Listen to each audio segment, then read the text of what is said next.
But I have been pushing for us to fund infrastructure since I came into office, because we've got $2 trillion worth of dilapidated roads, bridges, sewer lines, and then there's a whole new infrastructure that we have to build in terms of a smart grid that's more secure and reliable in terms of how we use energy and making it more efficient.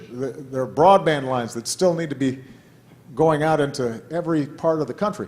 Now, the Recovery Act that I passed with the help of these members of Congress when we first came in didn't just help to avert recession, it also was the largest investment in infrastructure in decades. And we made significant progress. For example, in just getting broadband lines out into rural areas. So we made some progress on it, but we've still got a whole bunch to do. And if you talk privately to our Republican friends, they'll say, yeah, I know, we really need to do some infrastructure. Well, why aren't we doing it? And the reason is the degree to which constant campaigning and sort of the polarization of the bases and the inability, it seems, to just agree on a core set of facts means even when some of our Republican friends want to work with us, it's hard to do.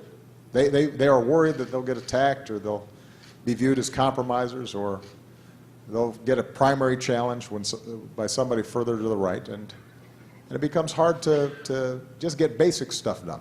And obviously the greatest example of this was when the government was shut down.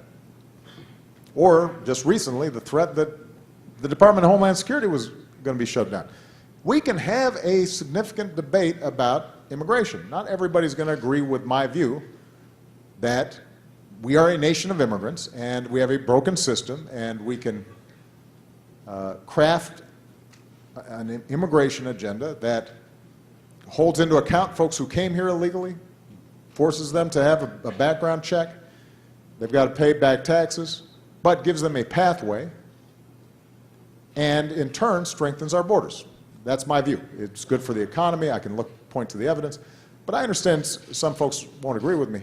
The notion, though, that you would then threaten to not fund the very department that is responsible for securing our borders because you're mad that our borders are not secured, that's not a good way of doing business. So that surprises me a little bit.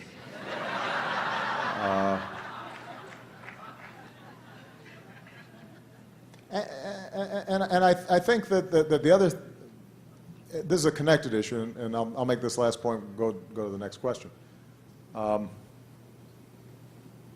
think it's hard for voters to see why it is that things aren't working in Washington. They get frustrated that they're not working, but there's this kind of sense of, well, a plague on both their houses. Partly because the media is so splintered up. You know, if you're watching Fox News, you get an entirely different reality than if you're watching MSNBC, and so everything's just like an opinion. But there are hard, cold facts about how things work and who's being responsible and who's not. And the challenge is making sure that voters are aware of that and then hold elected officials accountable for their positions. That's why I talked about the budget. Now, the Republican budget will not end up getting passed.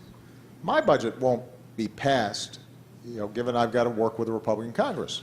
But it is a reflection of what our priorities are. And it's good for people to know what's in there. And our democracy only works when we're informed enough that we can say, well, you know what? I don't think we should cut Medicaid for families that have a disabled child. That's not who we are. I know my neighbor who relies on that. That's important.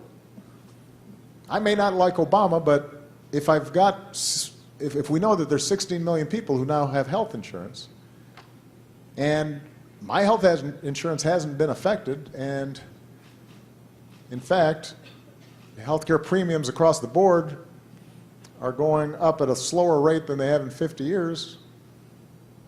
You know, it's not clear to me why I would want to have 16 million people suddenly not have health insurance, who are then going to be going to the emergency room, and then I'm going to end up paying for them because somebody's got to pay for them, and I'm going to pay higher premiums. You know, it's that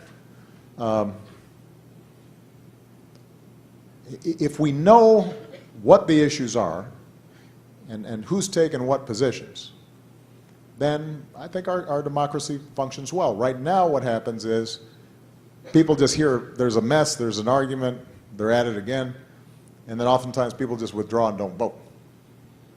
And then, you know, people are cynical and dissatisfied, and that actually empowers special interests in the status quo, which we want to discourage.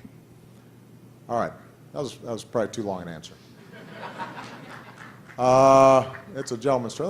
Let me ask that young man right there in the purple shirt. That's a good-looking shirt right there. Yeah. Okay. How can you inspire children? What's your name? Oh, my name is Nelson. Nelson? I'm a high school student at Facing History New Tech. What year are you in? Junior. Junior? You started to think about colleges and all that? Mm-hmm. Yeah? Yeah. You started to have to take all those tests? Like, Malia's going through this. Yeah. Yeah? You Yeah. getting enough sleep? Yeah. Okay, good. All right. What's your question? I'm sorry. How can you inspire children who want to follow a political career path to become the best they possibly can in the future and stuff like that? Are you interested? Mm-hmm. That's great. I'm proud of you for that. Thanks. My most important advice is worry more about what you want to do rather than what you want to be. And what do I mean by that? I think there are a lot of folks who get into politics and they say to themselves, I want to be a blank. I want to be a congressman, or I want to be a senator, or I want to be a governor, or I want to be a president. And so then their focus is on, I want to get that position. And that leads some young ambitious people to say, well, it doesn't matter to me what I stand for as long as I can get the position. And you end up, maybe if you're talented enough, getting the position, but along the way, you haven't really accomplished much. And if you do get in the position, you don't know why you're there or what you want to do with it. And I think that politics and public service is an incredibly noble profession, but it's a hard life, as these folks will tell you. You're away from your family.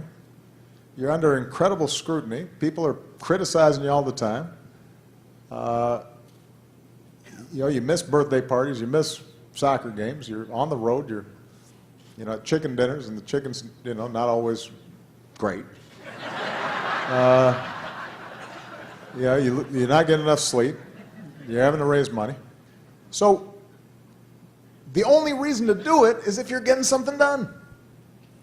If you're helping somebody get health care, or you're helping somebody get a job, or you're making sure that our troops, when they come home, are treated with the dignity and respect that they deserve, and again, the benefits that they've earned. Or if you're trying to clean up the environment, or, you know, so rather than think about, okay, I want that office, my advice to you would be, start serving. You know, what are you passionate about? What do you care about? Do you care about some kids in your neighborhood that maybe don't have the same opportunities because they're poor, and that really bugs you? Well, start mentoring those kids, and start volunteering at a Boys and Girls Club, and start you know, getting your friends involved and organizing a fundraiser to build a new playground.